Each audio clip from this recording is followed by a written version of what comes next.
Hörmətli millət vəkillərimiz, hörmətli dövlət və ictimai xadimlərimiz, xanımefəndilər, bəyəfəndilər, ictimai fikrimizin görkəmli nümayəndələri, bugün bura nə səbəbə yığışdığımızı hamınız bilirsiniz. Zaten bu mübarək lövhədə də görürsünüz.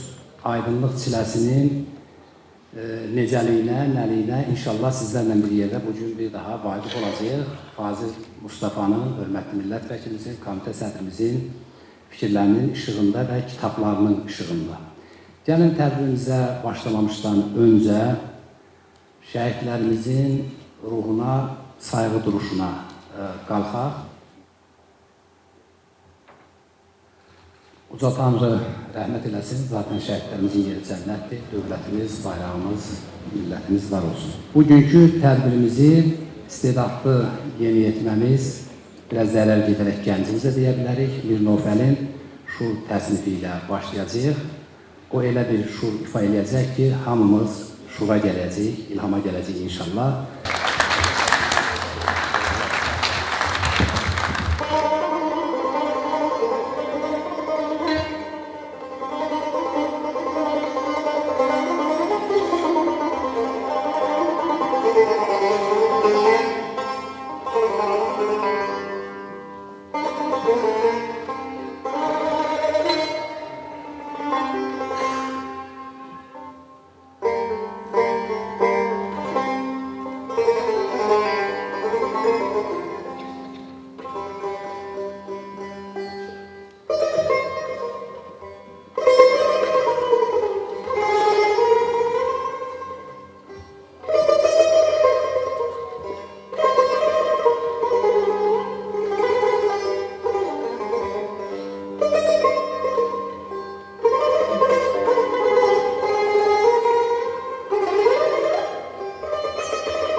...2023-cü ildə böyük bir terror aktı ilə evimin qarşısında üz-üzə gələndə, qarşılaşanda yenə də məni qarşılayan, yaralı vəziyyətdə, ağır vəziyyətdə qarşılayan ailəm oldu.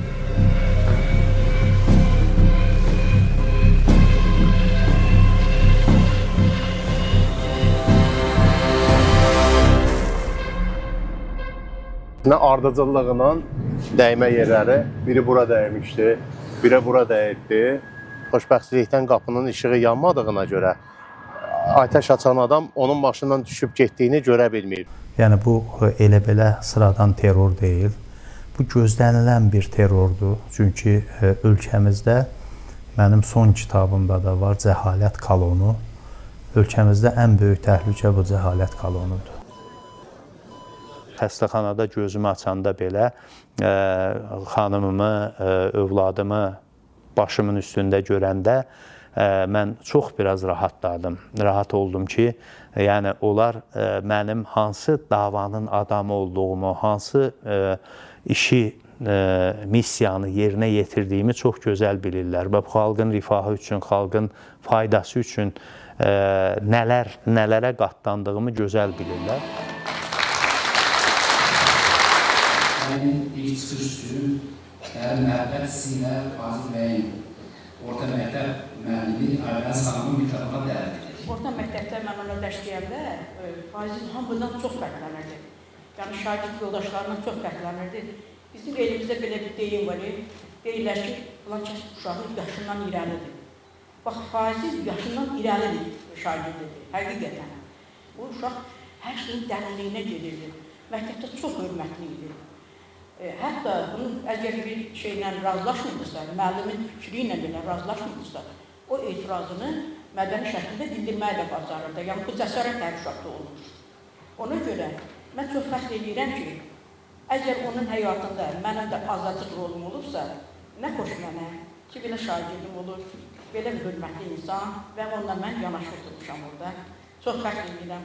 Allah ona can sağlığı versin. O 60 yaş mənim üçün qəribə gəlir. Çünki mənim gözümdə Faiz 16-17 yaşında olan yeniyetmədə həmişə. Necə ana uşağının qocalmanı istənməz, yaşlanmanı istənməz. Müəllim də şagirdlərini həmişə cavan görür. O mənim gözümdə elə mənim şagirdim Faizdir. Allah ona can sağlığı versin, gözəl ailəsinin başında olsun, yaradıcılıq işi davamlı olsun, həmişə belə gözəl, açıq zehin ilə xalqına xidmət eləsin. Öpürəm, inşallah o 66 şeydə olar 90.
görkəmli şairimiz, xalq şairimiz, millətin elə həmişə vəkili Sabir Ustaxanı müvəffəqlə ikrama dəvət edir. Buyursun.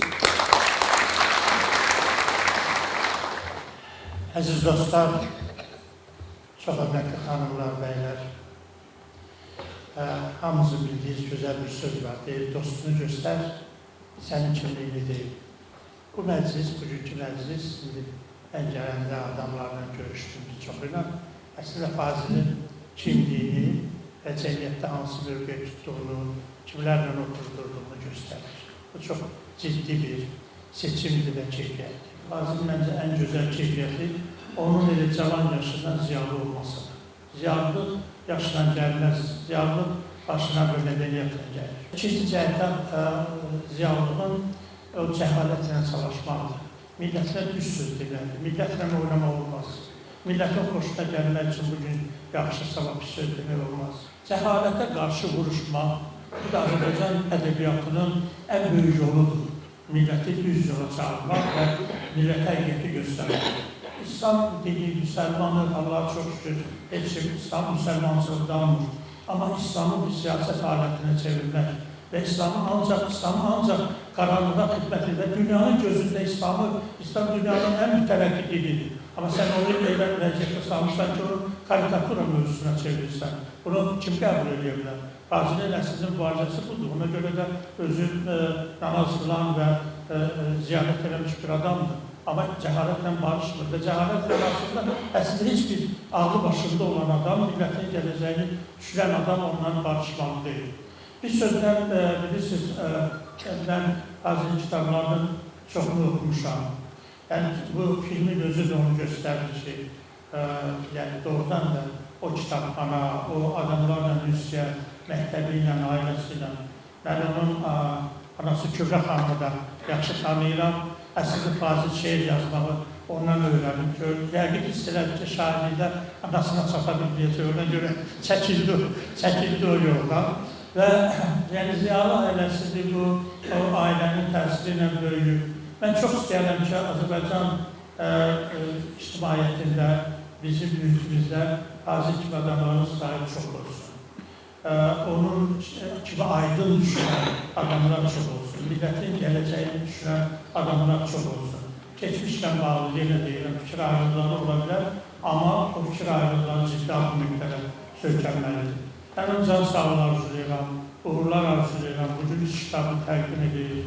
33-ü təqdim oldu. Amma bu 3 kitabı özü də elə məncə onun fikir genişliyini, dünya baxışının genişliyini və gələcəklə bağlı hansı iddialara xidmət edir, hansı böyük quruluşu düşünüb, onun hamısını göstərir. Uğur olsun arzulayın.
Mərkəzində Aydın Məmmədov orada rəhbərlik edirdi, mən də orada çalışırdım.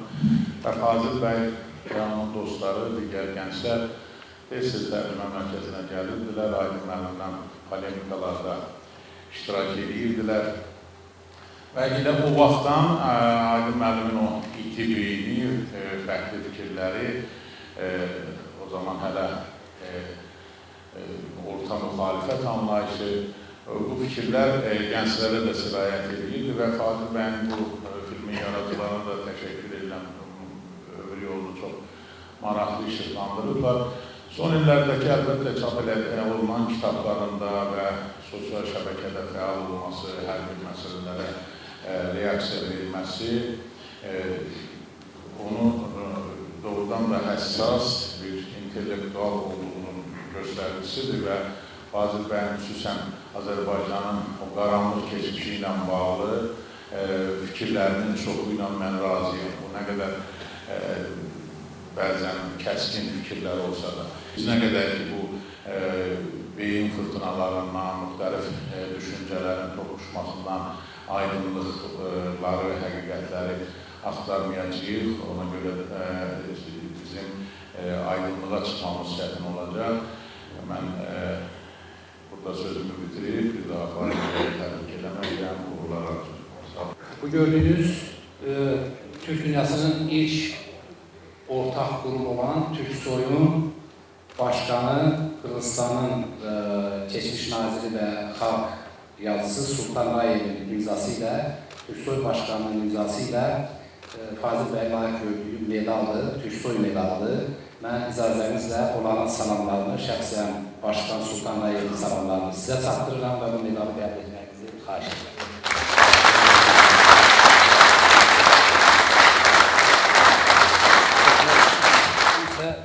Mənim şəxsi hədiyyəmdir. Üstünə alımı yazdırdım ki, daha heç kimə verə bilməyəsiniz. Elə sizin özünüzdə qalsın. Sizə də hədiyyələr olar. Əlbəttə icazı ilə bağlı hədiyyələr ola bilər. elektron daşıyıcısıdır, qələmidir, bloknotudur. İnşallah növbəti kitabımızın qeydlərini burada edəsiniz.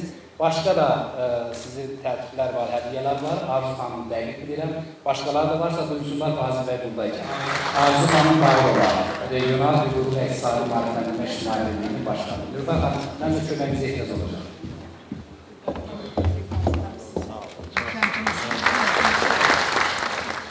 Bizim xalçamızda. Bir dənə bura baxın, bura baxın.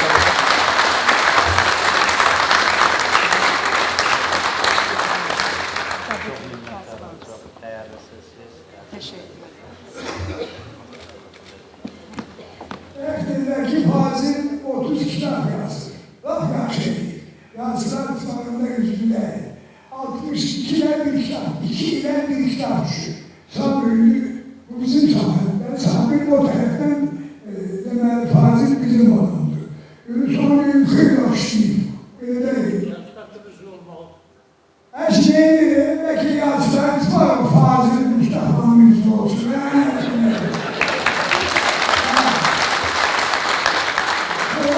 Dediler ki Fazil Adam'ın 30 münəccəm kitabı var. 30 münəccəm. Mən də bilirəm, Milli Məclis adlılar müvəqqətidir. Həyat müvəqqəti ondan sonra Milli Məclis oynayan da nədir ki, oynayan müvəqqəti olmasın. Amma Fazil, mən Fazil həm də idmançı gibi basketbolist, futbolist, bağca tenis, ona ping-pong deyirlər, ping-pong. Ustası kimi tanıyorum ve hatta gerçek gol vurdu. Allah'tı. Deməli, futbolçunu o sonra getirdi bu işe sana, o şeyleri gibi. Hem de Fazil'i ben, Fazil Allah koysa, Milli Meclis'te faaliyeti muhtarından sonra, her şey muhtarından sonra senin muhteşem bir vazifen var. Sen Azerbaycan'da en büyük kitapxanalardan biri müdürü olasın. Tarih yazsın. Fazil, senin en ebedi vazifen kitapxana müdürü kimi təbrik edən özdən bağlı. Sağ ol.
sıradan bir ziyalı değil.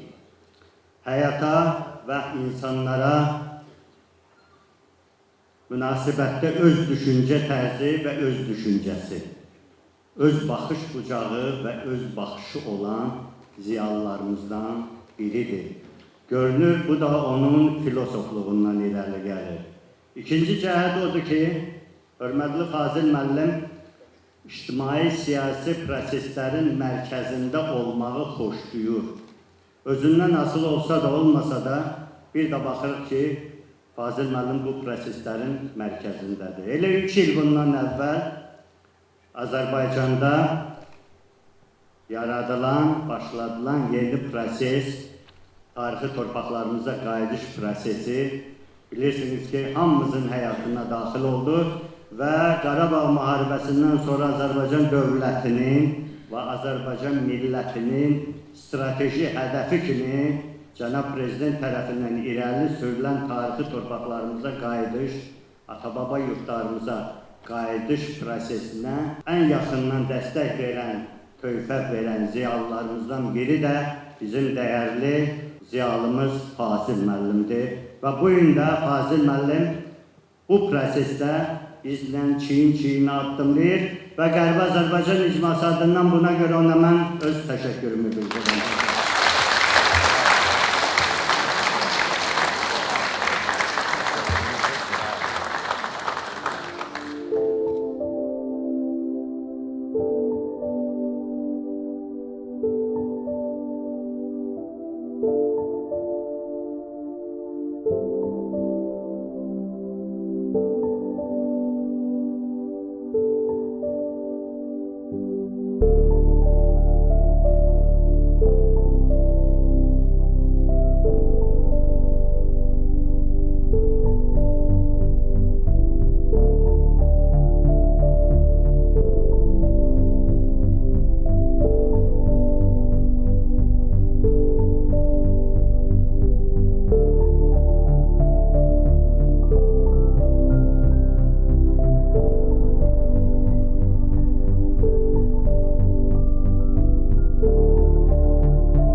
Mən Fazil bəyin mütəfəkkir kimi, bir yazı adamı kimi qiymətim burada görürəm. Fazil bəy bir gücdən sındırır.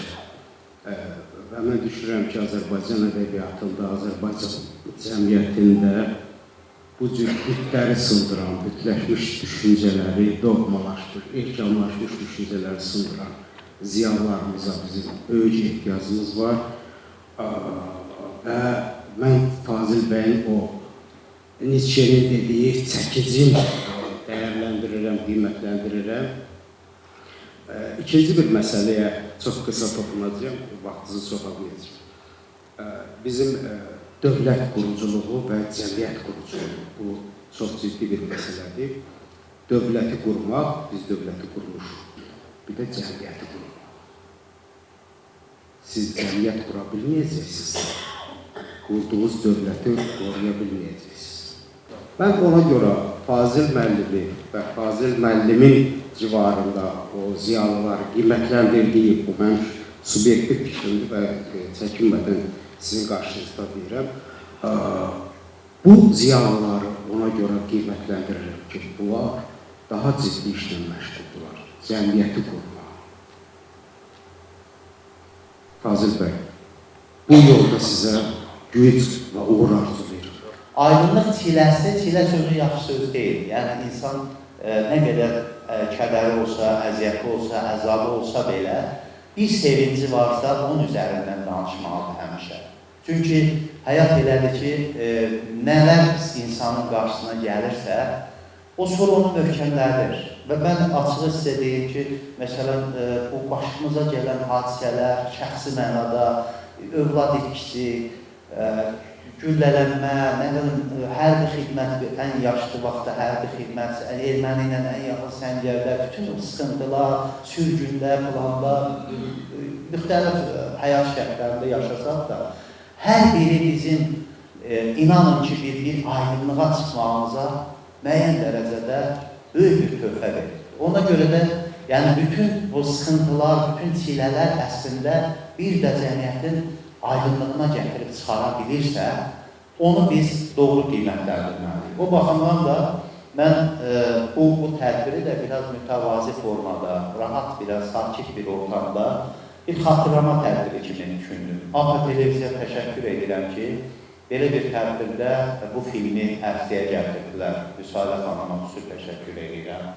Burada mən istəyirəm ki, iki şəxsi və xüsusi obrazda olan bütün insanlara aiddir. Ayağa qalsınlar, mən onları alışlayam. Bir mənim anamdır.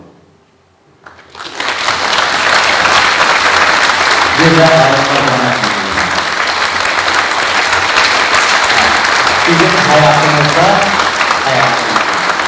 bu iki şəxsiyyətlərin bunlar obrazlar da, mənim, sizin ananız, sizin müəlliminiz fərqi yoxdur. Və bunlar bizim həyatımızın bütün o rüzgardan qoruyan və bizə o doğru nəyi bildiyimizi, nəyə hazırlıqlı olmağımızı təmin edən insanlardır. Mən bir daha təşəkkür edirəm, var olun, əziyyət çəkmisiniz, sağ olun, inşallah. Daha ileri günlerde